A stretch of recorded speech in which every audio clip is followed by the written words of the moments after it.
રાજ્ય સરકારે બજેટમાં મહેસાણા નગરપાલિકાને મહાનગરપાલિકાનો દરજ્જો આપવાનો નિર્ણય કરાયો છે, જેના કારણે મહેસાણાવાસીઓમાં આનંદની લાગણી છવાઈ ગઈ છે. હાલમાં મહેસાણા શહેરની વસ્તી 3.15 લાખ અંદાજવામાં આવી છે, જેમાં આજુબાજુના 16 ગામનો સમાવેશ કરાતા 1.11 લાખ વસ્તીનો વધારો થઈને કુલ 4.26 લાખ વસ્તી થશે. મહેસાણા અ વર્ગની નગરપાલિકા હોવાથી વાર્ષિક 7.50 કરોડની ગ્રાન્ટ મળે છે. મહાનગરપાલિકા બનતા 30 થી 50 કરોડની ગ્રાન્ટ મળશે, જ્યારે રોડ રીસર્ફેસ માટે 1 કરોડની ગ્રાન્ટ વધીને મહાનગરપાલિકાને 20 કરોડની ગ્રાન્ટ મળશે.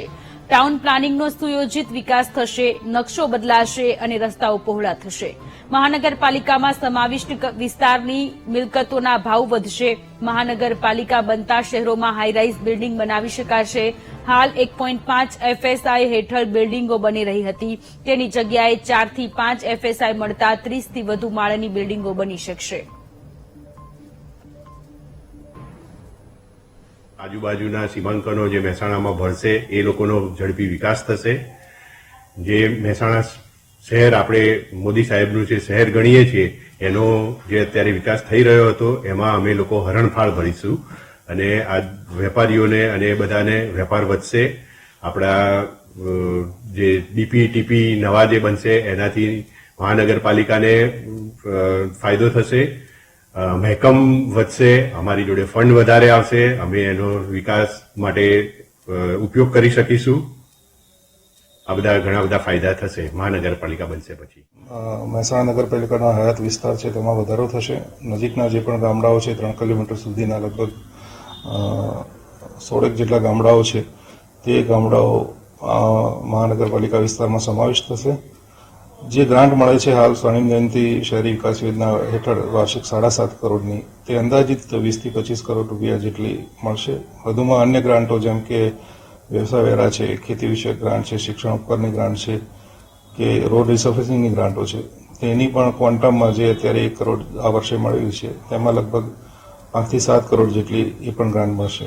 આમ કુલ વિકાસ કામોમાં મળતા નાણાંમાં વધારો થશે.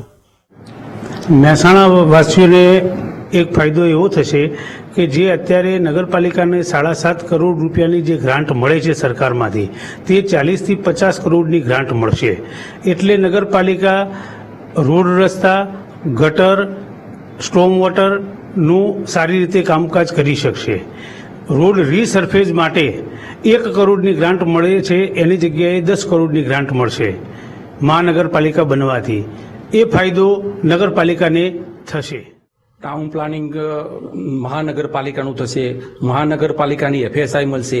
એટલે જે અત્યારે 1.2ની FSI મળે છે એ સીધી 4ની 5.5ની FSI મળશે. એટલે જે અત્યારે ધારો કે 5 માળનું બિલ્ડિંગ બને છે એ 32 માળનો અને 40 માળનો બિલ્ડિંગ બનશે અને એના કારણે એ લોકોને પણ ફાયદો થશે.